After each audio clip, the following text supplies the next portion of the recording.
3.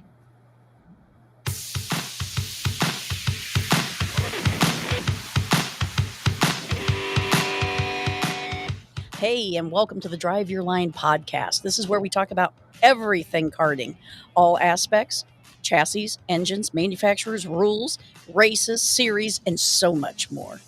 Be sure to come back and listen.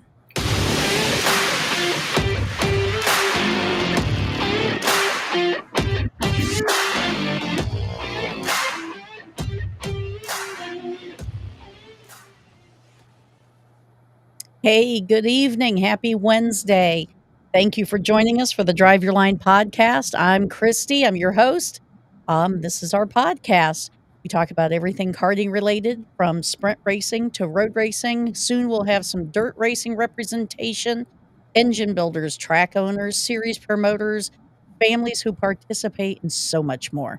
If there's anything that you would like us to cover, please, you can send us an email at christy@driveyourline.com, and that's CHRISTY at driveyourline.com. And you can also find us at driveyourline.com. There's a link there that you can also click.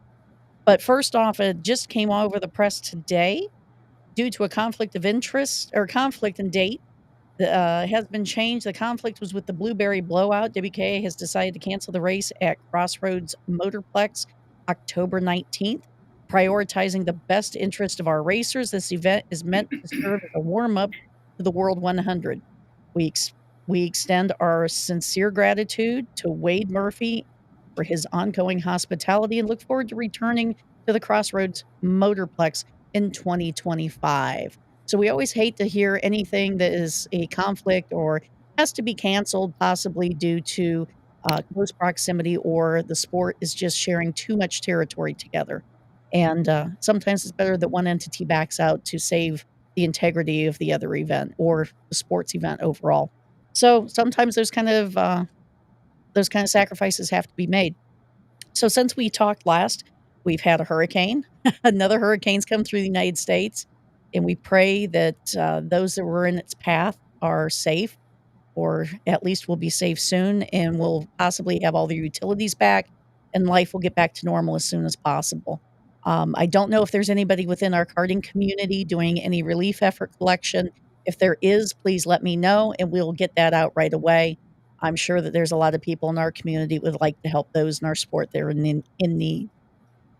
Now that we've come to the conclusion of several of our sprint series, USPKS, Stars, I'm not sure about WKA's Man Cup. I believe that everything else has kind of come to an end with the exclusion of SCUSA. TSRS concluded this past week, crowned their champions. SCUSA Supernats will be in November, and that will be closure of the 2025 season as a whole. 2024 season as a whole. The 2025 season will kick off in Daytona with the road race, sprint race, and dirt divisions taking place during that time frame. If you have not been to WKA Part Week, you need to possibly go. If you have the opportunity, just go. Don't make excuses. We don't get to go to these big tracks often. Daytona is one of the last super speedways that we're able to get on, and we're thankful to be able to go there. AKRA also concluded their season, I believe, with Pittsburgh, and prior to that, they were at Nelson's Ledges. Had a great turnout for Mid-Ohio. I heard they had an outstanding turnout for Pitt. We look forward to see where their champions fall for 2024. Generally, those awards will be given out at Mid-Ohio. I haven't heard that has changed, but that's an outstanding series. Road racing is definitely flourishing. Those of you who are not familiar with road racing, we have two iconic people within our industry, within our sport, and I'm glad that they took the time to join us this evening. And go ahead and put up number one for me, Daniel. And we refer to him as Mr. Daytona, Mr. Deltona. Daytona is Randy, Deltona is Rick, and if you've not met the Fulks brothers, you must live under a rock. They are willing to assist, provide a hand, advice, anything that you've asked. If they can help you, they will. I've not met too many people that are more willing to give to the sport than the Fulks brothers when it comes to their knowledge. On the screen are pictures of Randy, Reggie, and Rick. That's how this family got started in the sport, was as a family affair. And we're going to go ahead and bring them in, and we're going to start the discussion right there on this slide. Guys, thank you for joining us. Thanks for having us, Christy. Thank you, Christy. Thank you. So, Randy, Rick, how did you guys get started in karting? Well, about 1958, our dad and mom had a track, a little dirt track, and so we just started that way. And can you hear him, Christy? Because I sure Yes, sir. Rick wasn't even born yet, and so and then we just took it from there since '58, and then we started sprint racing, and then in the early '70s we started enduro racing. Hey. We can hear you. Can you hear me? Nothing. Absolutely. Oh, okay. Thanks. Yep, we can hear you just fine. So you guys started racing more regularly in the '70s. Rick can't hear? Yeah, I can hear. Ricky, can you hear? I got nothing.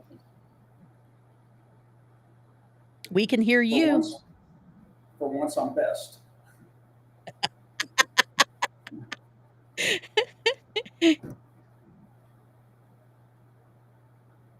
What you got, Daniel? Everything is solid on our end.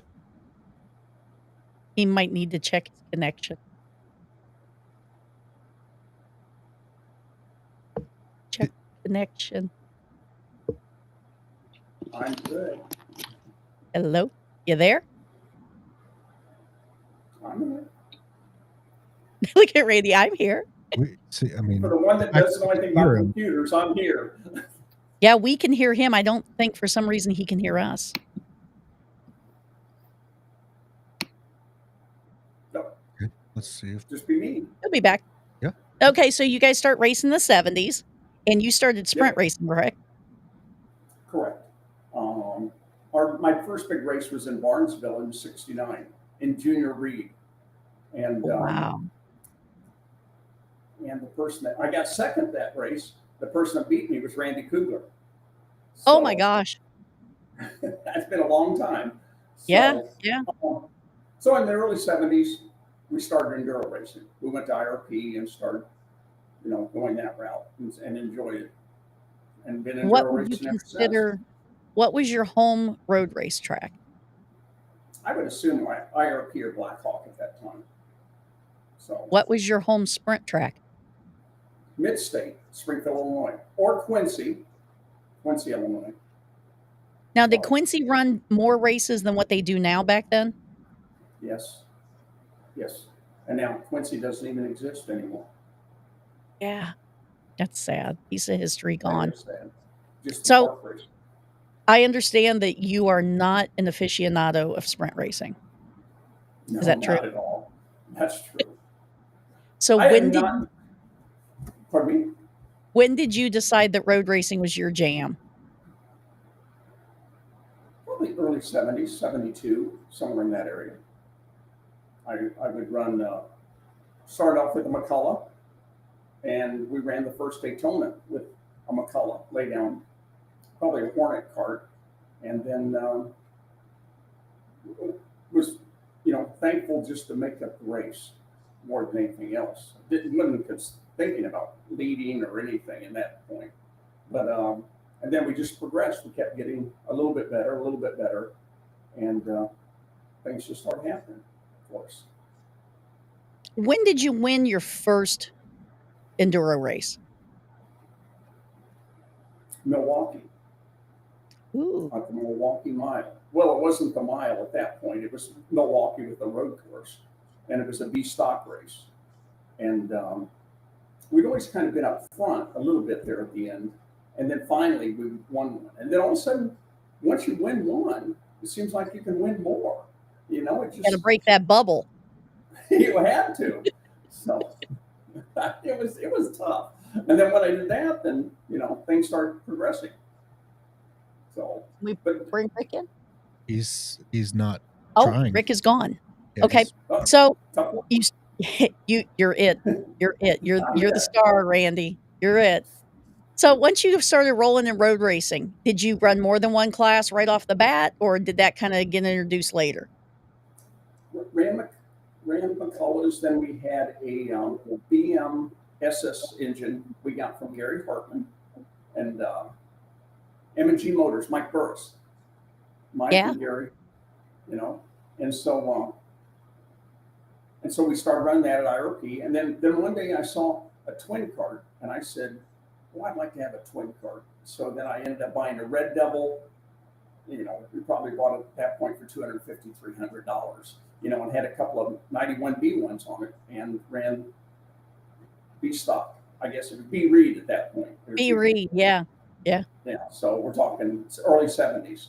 Well, B So- stock is more like B stock appearing anymore. It is now. And then then we went in and we had the opportunity to drive a C open cart, Bud Roll C open cart at IRP. In about 76, I think I drove it in practice.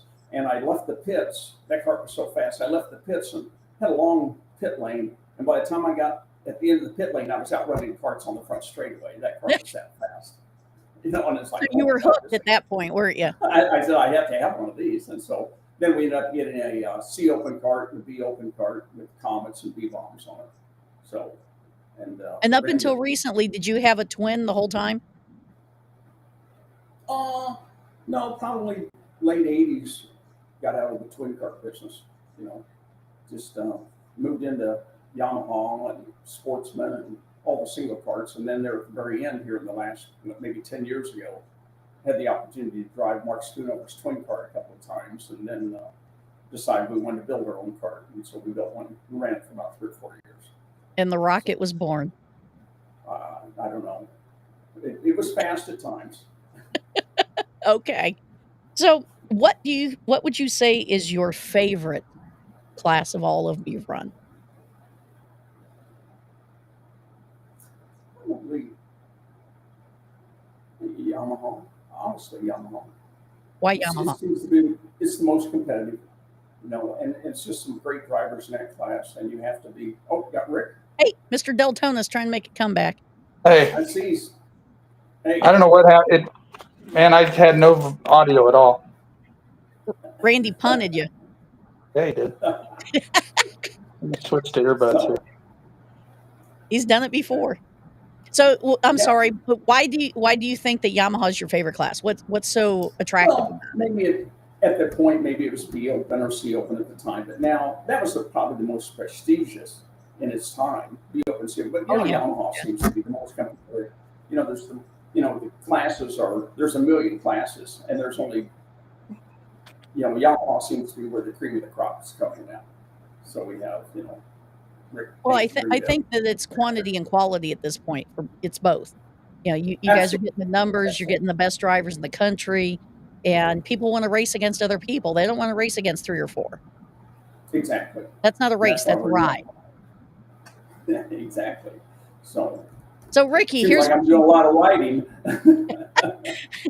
so here's what you missed, Ricky. What's Okay. your favorite? What was your first track to run a laydown? IRP. Home track. Okay. What's your favorite class? Well, I used to run controlled, and I loved that class when it was competitive, and there were a lot of. I'm not saying anything against the guys that are running controlled now, but there used to be a ton of guys. Oh yeah. And manufacturers, kart shops, involved, and then it kind of faded as most classes do, and then Yamaha, obviously the last 15 years, whatever it's been, has been by far the most competitive and a lot of fun. It's kind of like the old days of the control class. So how would you guys say that the camaraderie is now in the sport versus in years past? Go for it, Rick. Oh, I'm just Deltona, So, I will say, I think the camaraderie is very good. Everybody is friendly. Everybody likes each other. We all, work our brains out to beat each other, but on the track, everybody is respectful to each other. Sure, there's a little rubbing, and there's some racing, some hard racing, but we are all trying to win. But we're not trying to do it with by taking the other guy out. When you're pushing as hard as all of us are, sure, there's sometimes where somebody steps over the line and takes someone out, but for the most part, by the end of the weekend, everyone's kind of forgotten about it and ready to move on to the next one. Do you agree with that, Randy? Absolutely. There's always the next race. So Even when your little brother punched you off the track? it's happened. But I punted him back not long after that, a few races later. At Charlotte, I did. So Yeah. I remember at Did they too? Mid-Ohio, I told Ricky, I said, stopped. it's going to be a long road back to Illinois. We're good. Everything's So I don't know what good. you guys were discussing while I was dealing with all the technical difficulties, but talking about first race, my first race was at IRP. I wanted to race for a long time, but my dad kept saying, well, you need to just be a mechanic. And, what 12-year-old, 13-year-old kid wants to be a mechanic when, he wants to be a racer? And my dad's friend, Ron Douglas, talked him into letting me get a kart. Got an old Red Devil. I wanted it to be blue. So I got some house paint and painted it blue with a brush. And all the paint flew off by like the first corner of practice. But he made me work on my own stuff and kind of learn how things work. And my very first race at IRP, you always hear about these prodigies. They went out and won the race. I was running about dead last, and I ran out of gas 20 minutes into a 1-hour race because I forgot to put gas in it. Yeah, that'll definitely shorten your day for sure. Not only that, make you mad as a hornet. Ricky, Yeah. what is your favorite class? You said controlled. Unfortunately, our controlled ranks are pretty slim compared to where they used to be. Would Yeah. you say that, what would you say tracks you to the Yamaha class the most? My favorite class or favorite track? Favorite class? Oh, you asked me that already. It's Yamaha now. Yeah, it's the most competitive. It's, I'm sure the shifter guys would disagree, but we're not shifter guys. So in the laydown world, in the road race world, the Yamaha class, Yamaha pipe is by far the most competitive and the one that's most difficult to do well in. If there's one class that's gone that you would want to see back, which one is it? Oh, I see. Like forever. There's nothing gone that. I mean, the old stock appearing was fun when engine builders were involved, things like that. But and those guys are few and far between. We, obviously we've got a great engine builder in TS Racing with Todd and Dave, but honestly, I like the parity of the Yamaha to where anybody can be fast on any given day. It's not my engine builder outdid your engine builder. It's driving, it's setup, it's everything involved.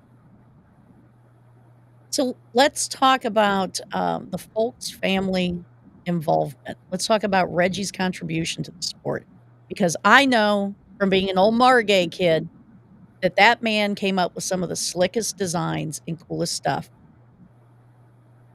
There were so many things that he put into play that many people don't even know about.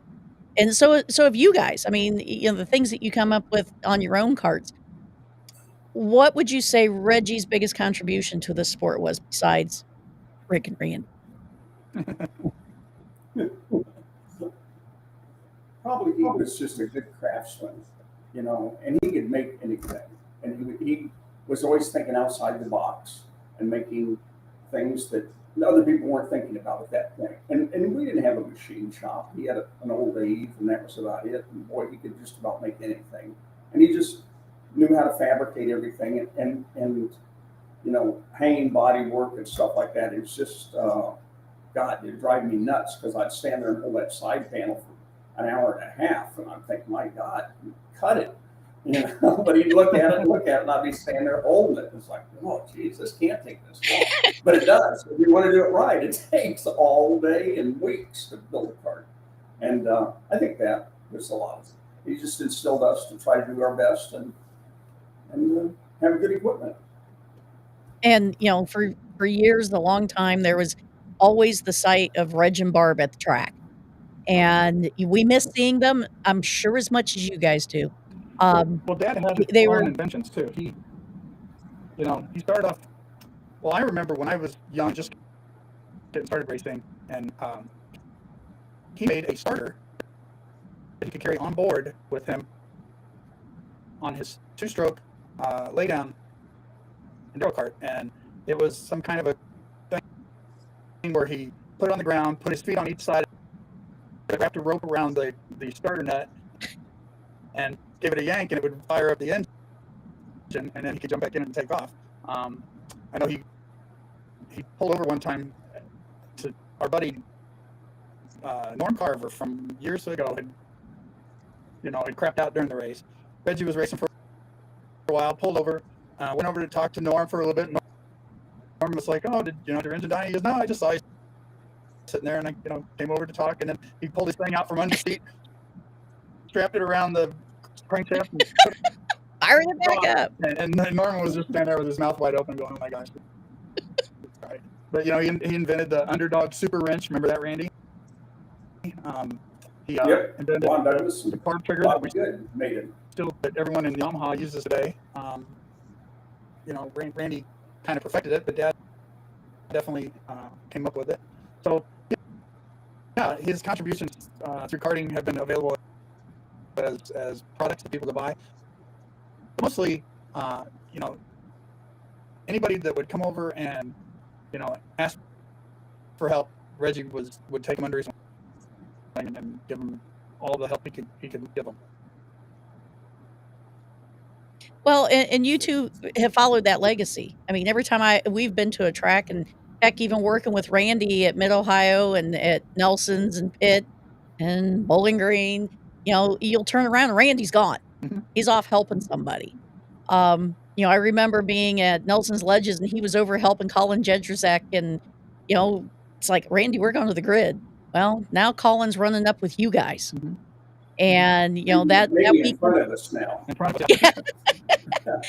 that weekend they were taught too well. And there's Randy over there, let's take this off, let's fix this, let's remount this, and now he's up with the RRR team. And it's just very cool to see that the people that you guys have helped time and time again are now up there with you, competing and doing well and hitting the podium. And that's what the sport, to me, that's what the sport's about. It's elevating people to the same level that you're at, if not above it. And you guys have definitely you're the personification of that, for sure. Our sport appreciates that. Thank you. Ricky, we're a big family. We're just a big family. Everybody in karting. Oh yeah. That's why we're all here still, 20, 30, 50 years later. It hit me this year that I've been in karting since I was 6. That's 50. Like, good Lord, I've been here a while. Ricky, I know that you still participate in sprint racing, and you've seen that sport evolve and change, and sometimes for the better, sometimes for the worse. But we're still here in numbers, and sprint racing is very alive and well. What do you think is the next step for the sport of sprint racing? What do you think our biggest hurdle is there that we're not breaching to grow even further? Well, karting, even though the sprint racing is, the racers are showing up in record numbers, the people outside of the sport know nothing about it. It's still motorsport's best kept secret, and I've been around long enough. Randy's been around long enough to where we know personally numerous people that made it through karting and worked their way up into big car racing, and or household names. But they almost did it in spite of karting. Karting Yeah. taught them how to race, but it didn't promote them. And they had to go out and do that on their own. In car classes that weren't as competitive as the kart classes that they were racing. And it's amazing when you start looking at the stopwatch. You go to the same tracks in a car that you went to in a go-kart, and you realize that the karting wasn't that far off. If sometimes they're even quicker. Yeah. Obviously depending on the class of car. And a lot of times, you tell people that don't race, and they think that you're crazy. I mean, a B stock is doing $140 plus, and there's a lot of cars that race at Daytona that don't do that. Right. So, when people start making the comparison, but I agree. I think that our sport needs to do a better job in promoting itself and helping to promote our drivers into the next level. Hence this podcast was started, to be quite honest. I can take this and share it when we're seeing a lot of people watching this podcast. And I can't tell you if they're go-karters or if they're just somebody that stumbled upon it. I don't know if you'll ever be able to get that narrowed down, but at least it's being seen by a lot of people. They're going to spread that to the next person. Hey, look at this. This is what we do. Yeah. And I hope that that's what this turns into.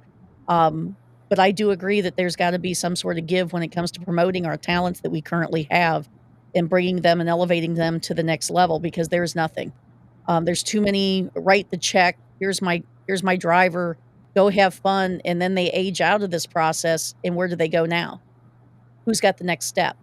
Because really there's not too many other steps outside of karting except continue to write that big But check. on top of that, Kristen, And if you don't know, I think karting needs to, in the marketing world, we're always worried about promoting karting to help people get into the next step. But I think, there are a lot, like Randy and myself, there are a lot of people who are career karters that are perfectly happy, perfectly fine in karting, and karting needs to promote just its sport itself, not necessarily as a stepping stone into the next level. I think there are a lot of different avenues you can go in karting. Like you were saying earlier, you can go road racing, sprint racing, dirt racing, and then there's different variations of each of those. We need to just let the public know that it's out there, and it's kind of like motorcycle racing. The AMA, they do a great job promoting their sport.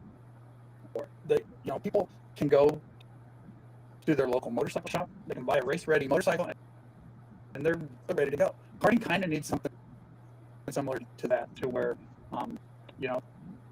they can just takes a lot of the fabrication and things like that out of it, and lets them just go out and drive. And then as they get more experience, then they can move into the next level within karting. Randy, what's your thoughts? I see the wheels turning. Well, there's nothing wrong just staying in karting. Not everybody's going to move up to the big cars. Not everybody has that kind of money, or most people are going to run out of money, and it's okay to be just a go-kart.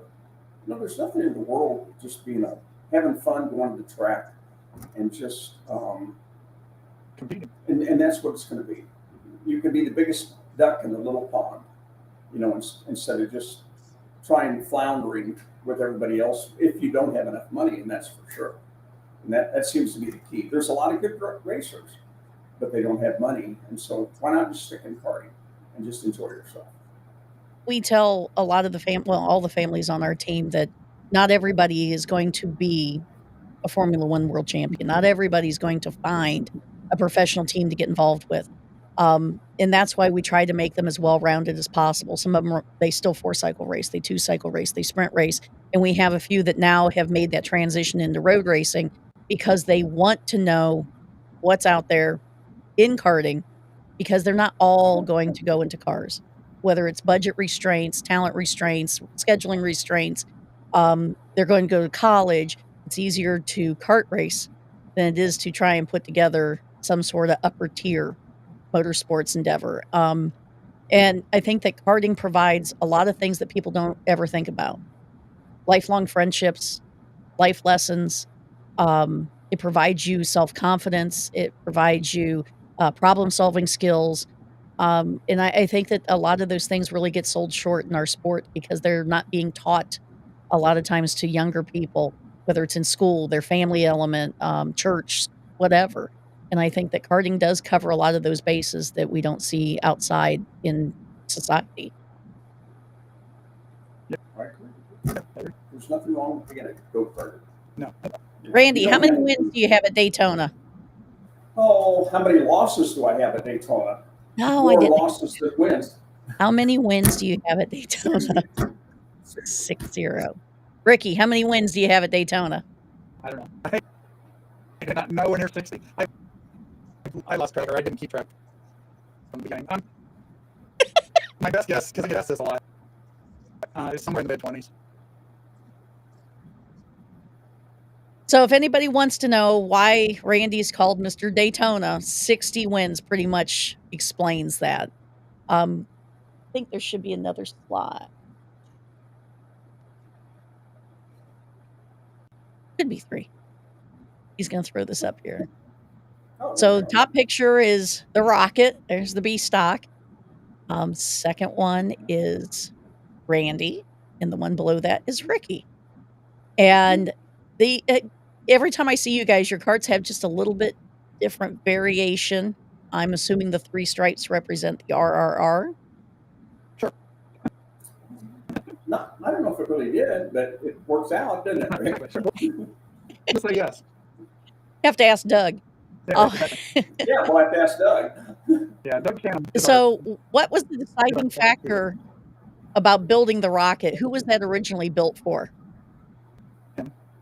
Me. Okay. Right here, me. I'd driven a couple of twin carts. I drove Mark Skinover's cart, and it was a good cart. It was up front somewhat. And I just one day I said I want to build my own cart and just see what happens. And you know, the next year we took the cart to Daytona, and I drove it the first year, and then I think maybe the second year, and then Rick drove it a couple of years after that. So it was a good go kart. It went fast. It was built pretty much for Daytona. It had a lot of straightaway speed.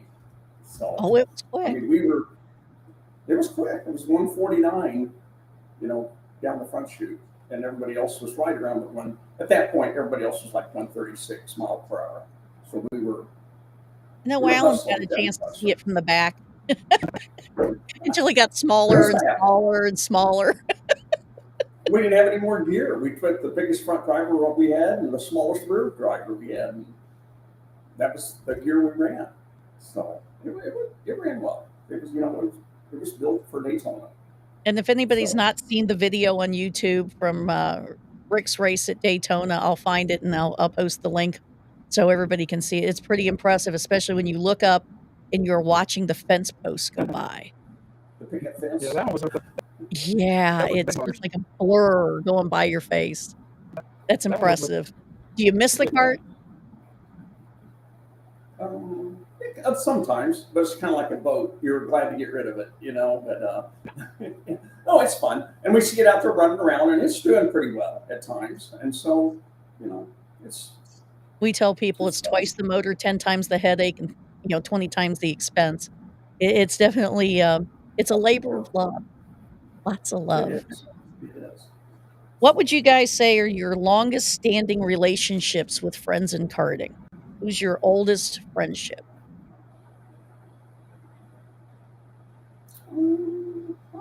As far as manufacturers or just people in general? People in general. Probably, I don't know. What do you think, Rick? RLB comes to mind, first of all. I mean, Rod and Art? Rod and Art, we've been- Yep, I'd say them. And then Todd. Todd. That was all kind of all happened at one time, you know, transpired within a few weeks of each other. How long do you think that friendship is? 30, 40 years, 35 years, Oh, Brett. 30 years, a good 30 years. Yeah, because we were friends before Brett was born. Brett, he's got Yeah.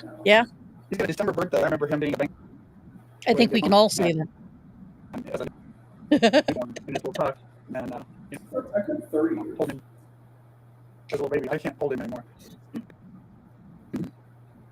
No, I bet you can't. So, Randy, and we've had this discussion before privately.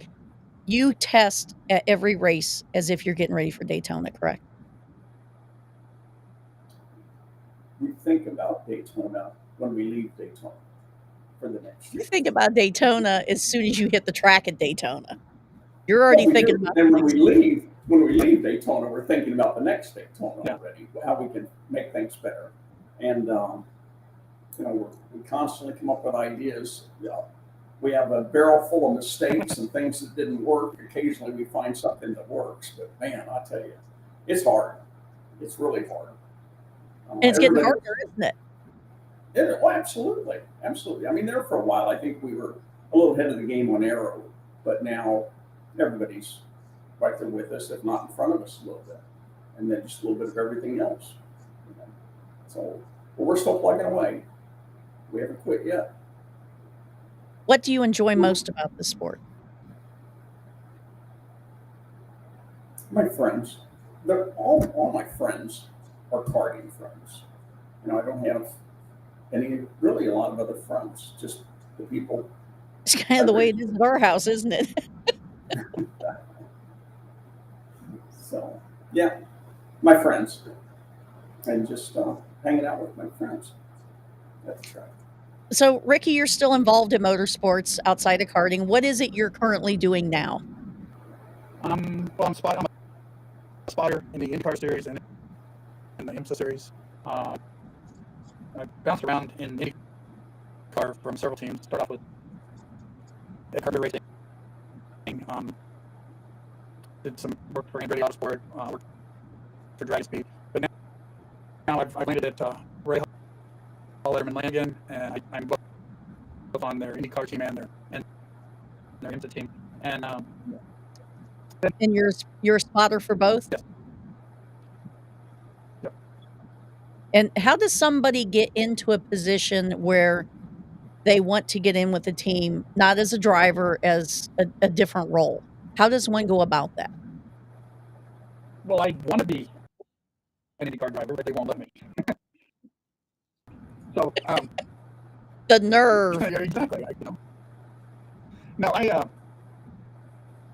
honestly, mine came through my race directing stuff in the karting world.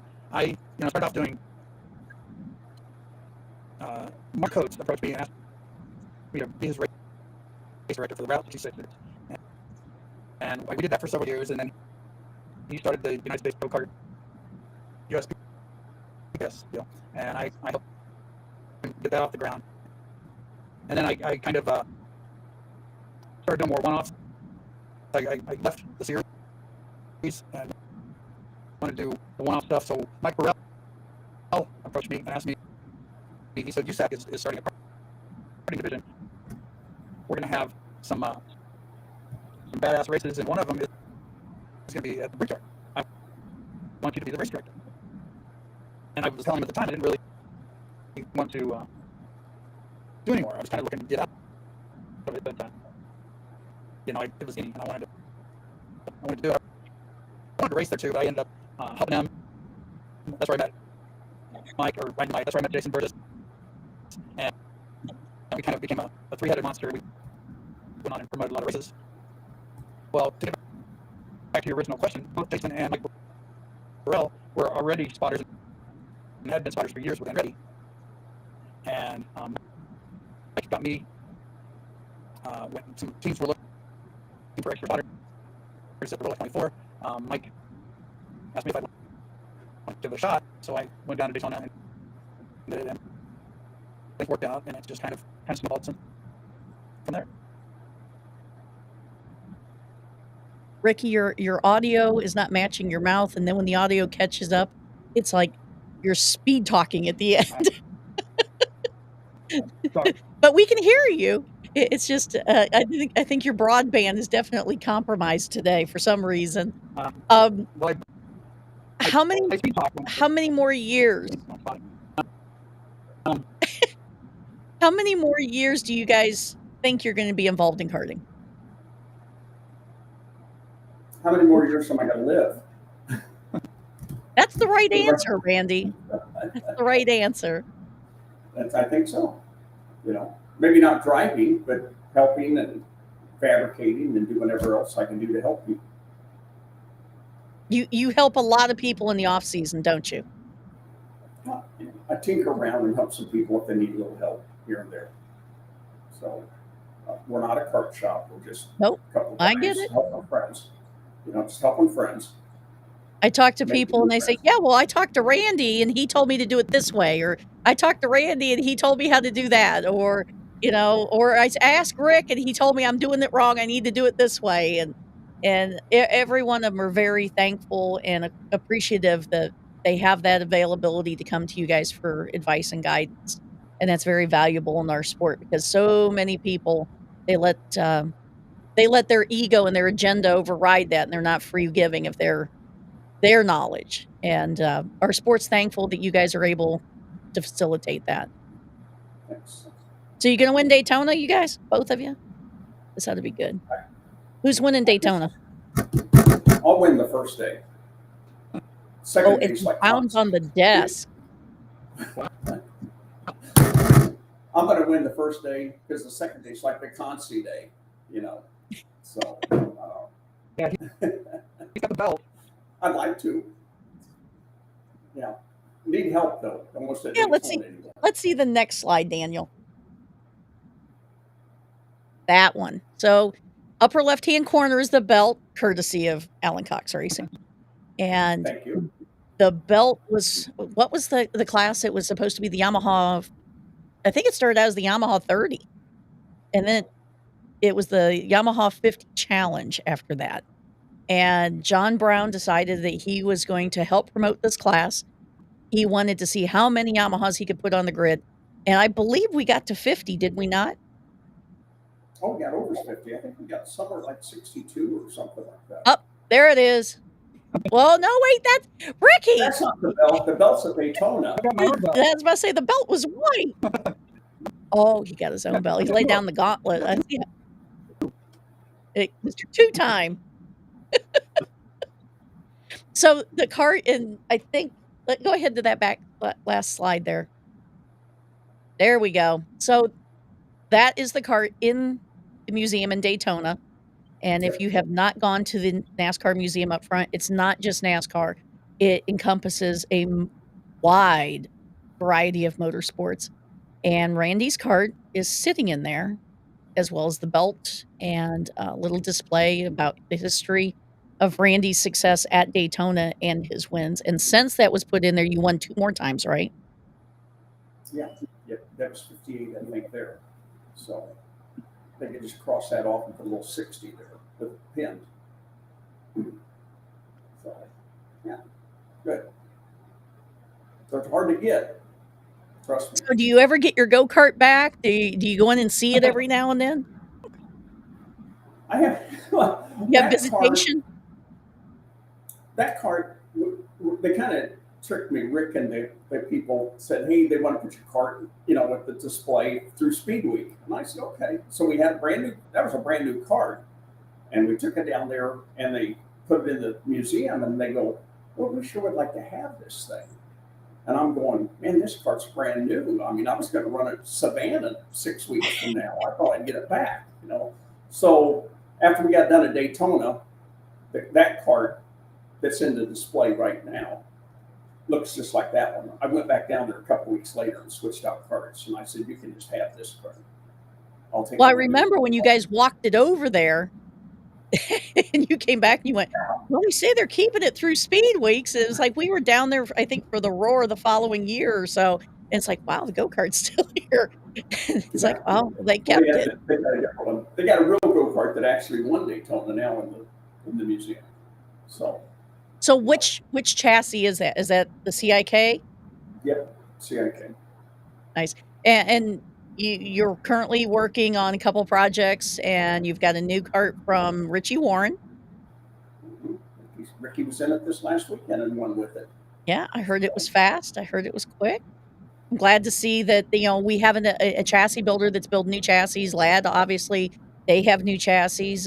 When I came back to the sport 6 years ago, there were very few new chassis available to lay down customers.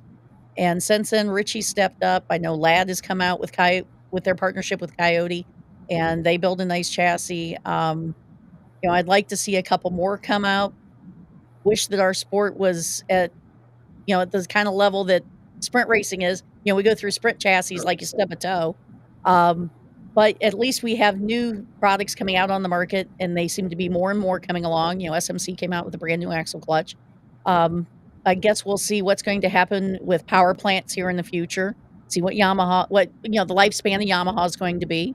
And then where do we go from there? The KA 100s proved itself to be a very worthwhile enduro style engine. I know we will run the ever living dog crap out of them in our team, and they keep holding up. Lad likes to see us come over with all those little crates, let me tell you. Do you guys think that you would be interested in getting on board with the KA 100 laydown class? Possibly. The problem is entries and getting enough people to run. Right, right. That's the key. I mean, we want to run where all the people are. If a bunch of people decide to go to KA, we'd step right in and start running KA. But I know if we went to KA, we'd bring a couple, but I don't know. Would we have a class of 5 KAs and then 15 in Yamahas, or it's just hard to say what would happen. Well, right now we just bought 2 more KAs. Derek Wargo is chomping at the bit for a laydown. His exact words were, "I want to race against Randy." Okay, you better hurry up. He's not You can race old enough against yet. Rick. No, He's you gonna can be race junior against one Rick. more year, and then he's coming for you, Randy. Okay. But no, if we do put another laydown together, I keep trying to talk Alan to put another twin together. We'll see. That's a family discussion that might require some kicking, poking, and prodding. But for us to put down a lay down together, it'll probably be a KA. I understand. I mean, that's the way of the future. It's just you have to get more. We need more racers. What we really We need do. more than anything else. We do. We need a junior class with 15 juniors in it, not with 2. Because really the I road race agree. people are, there's very few young road racers. Everybody's probably Colin, Jedrzak, and Patrick are probably Yeah. and Rusty are probably the youngest of the road racers. And everybody else is And there's 30s, no 40s, excuse. 50s. You can bring these sprint racers with their sprint equipment, and they can come over to the big track. They can very, very few modifications. In the KA, it's a clutch, a gear, safety wire, a few things on the braking system, go play. And, fortunately for our team, we're just a little peon team, but we still got 2 kids that made the switch. I've got a 3rd one actually we had 2 more that went to Talladega, and they were hooked. Problem is now they gotta go back and convince their family, "Hey, are we going to Daytona for Christmas? Because, we got all this family." My family Sure. comes to Daytona. Alan, he's been going to Daytona for so long, just like you guys. Our families know that that's where we're gonna be. But I think we really need to put a push out there, and if you can get these kids up there in their CIK chassis with a KA package, they're familiar with it, and now you can switch it over to a laydown. They don't even know what a laydown is. They think that we're a bunch of crazies when they're over there at the sprint track, and they look up at the banks, and they're like, "Man, they're nuts." That's exactly what they say. But you put them out there one time, and they're hooked. Hopefully we actually have another kid coming to Daytona. We have Grayson Knowles will be possibly coming to Daytona with us. We tell people, I don't even care what brand you're on. We're a comp kart team, but you can be driving anything. Just come join us. We've got tent space. We got people. We got know-how. Come on. we need all the racers we can get, all the young racers for sure. Yes. You know, and Yes. then maybe they'll move into lay down cars. Well, hopefully, you know, they'll see the sprint cards and then they'll decide, hey, we want to get a road race car. Problem is, getting a road race car is kind of hard. You know, there's not a lot of manufacturers, Richie and Ladd, and maybe John Klutz, but Yeah. boy, you know, that's the key. And then you get a turnkey cart is really difficult. You know, Yeah. or There's very few Springer, people you know, that you both, hang body work, sure. and that in itself is, I dread it. But I dread it. So but you're good at it. You're the best. I want you to hang body work. no. If you had any bit of advice to any racer, what would it be? What skill set do they need to master as a racer? Rick, push it over to you. Randy's got nothing. I'm good at pushing things over. My audio doesn't work. Can you hear me now, Christy? Would it be? Yeah, I can hear it. It has a lag, and then all of your words kind of Still? It's still doing that? not quite as bad. Just take it seriously, but have fun. You know, if you want to be a competitive kart racer, whether it's sprint or road race, you need to do it more than just the day before you leave. And Yeah. you know, it's pretty much a full-time thing, getting everything ready for the next. Yeah, I think that a lot of people really don't understand how much maintenance to do this safely is really required. I know that right now, Alan's cart is down to the bare frame, and that's a lot of nuts and bolts. But, at least we know now when we put it back together exactly what it is. And there is a lot of maintenance that needs to be done even in sprint racing that people don't even understand. I looked at a cart in my shop today that somebody brought in that's going to be going to Savannah, and brake fluid needs change. I looked back at the pads and they're gone.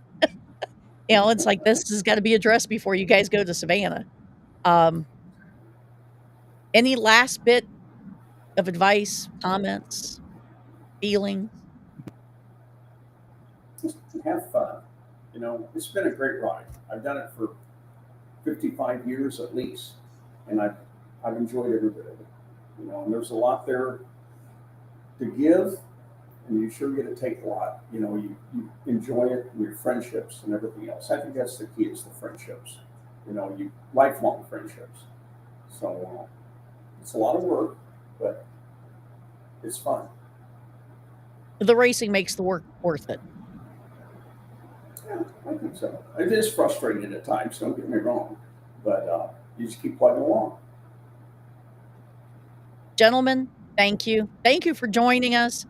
I appreciate your time, and I'll see you guys at Daytona. All right.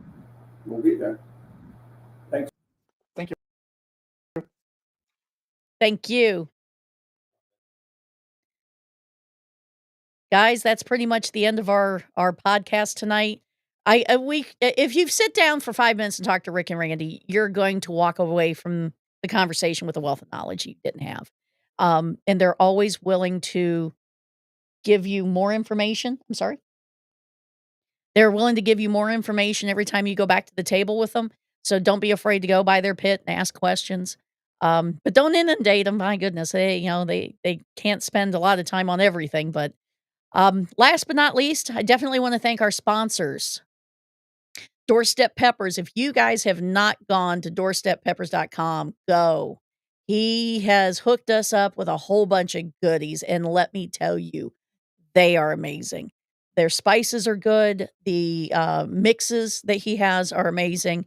I used some in chicken soup this past week, and it was awesome. I mean, I already make killer chicken soup, but now it's like killer knocked up to about 10 points.